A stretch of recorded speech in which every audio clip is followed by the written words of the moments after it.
All right, guys, this is take 2 of 5 Minute Fantasy. It's your boy Brandon from the Nest Podcast, ready to give you all the updates for week 8 of your NFL season. So, you know what that means. It's time for a 5 Minute Fantasy.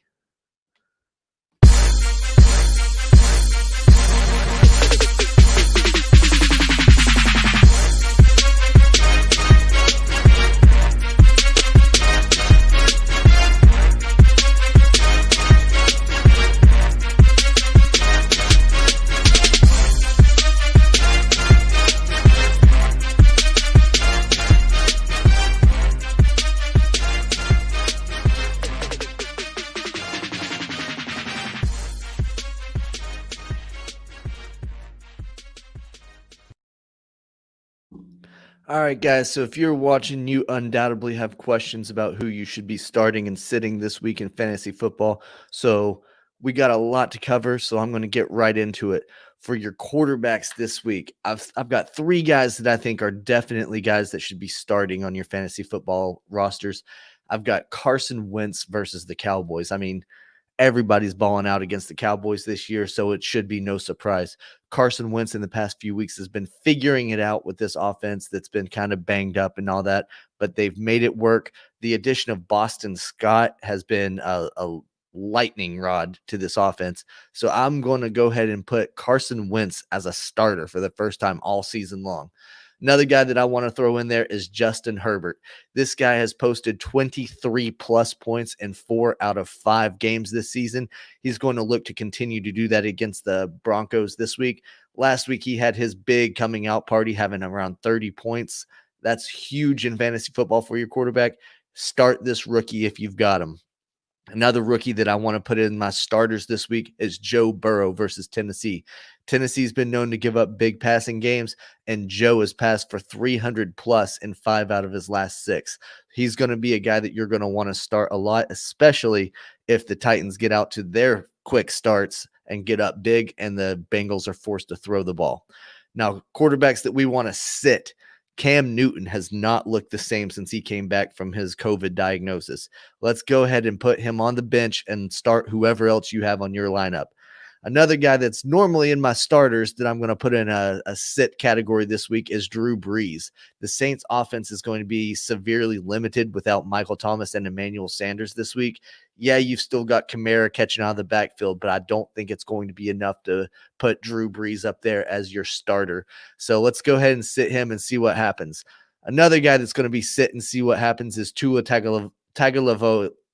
Tua, you know what I'm trying to say. Let's not put Tua out there just yet. The rookie quarterback getting his first career start. Let's see if he can meet those expectations before we throw him in our fantasy lineups. At best, I have Tua as a sleeper, but I would rather watch and see for him.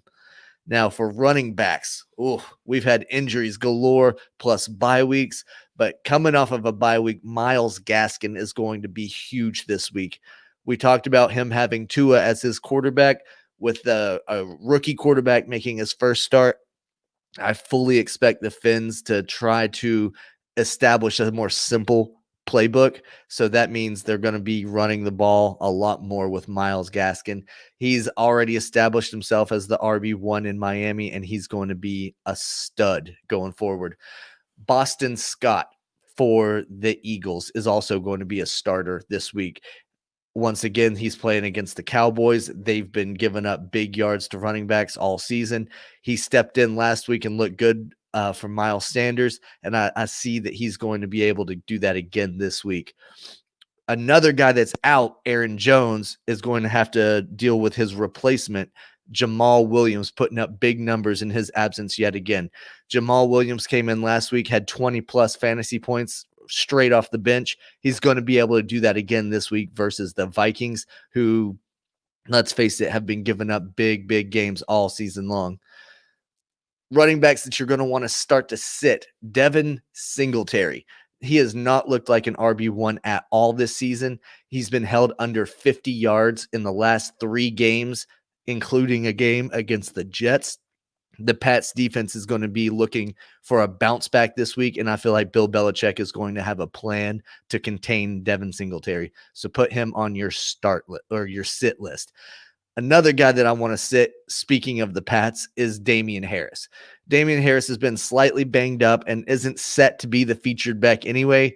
Even if he gets the green light to play, I wouldn't put him in your fantasy rosters. Let's talk wide receivers for a moment. Justin Jefferson, the Jet, has been a huge draft pick for the Vikings, and I look for him to get a lot of touches this week because I expect the Vikings to be down early to the Packers, so they'll have to throw a lot late in the game. So Jefferson has been getting that chemistry with Kirk Cousins, and I expect them to be able to continue that. Speaking of wide receivers getting chemistry, Mike Evans in Tampa Bay. Tom Brady has seemed to like Mike Evans as one of his number one targets as of late, and I expect that trend to continue. Mike is going to have added fuel to the fire this week as he wants to prove that he's a wide receiver one and not give Antonio Brown any reason to come in and take any of his touches. Wide receivers to sit this week. Chase Claypool. He was a fantasy darling a few weeks ago, but one good week can't justify letting a wide receiver 3 hang out on your roster for the duration of the season. Yeah, he had 42 points in 1 week and nobody had him. Then he came back the last week and only had about 6 points. So that's a pretty big difference. And I'm not going to sit there and keep putting 6 points on my wide receiver list when there are plenty of other options out there.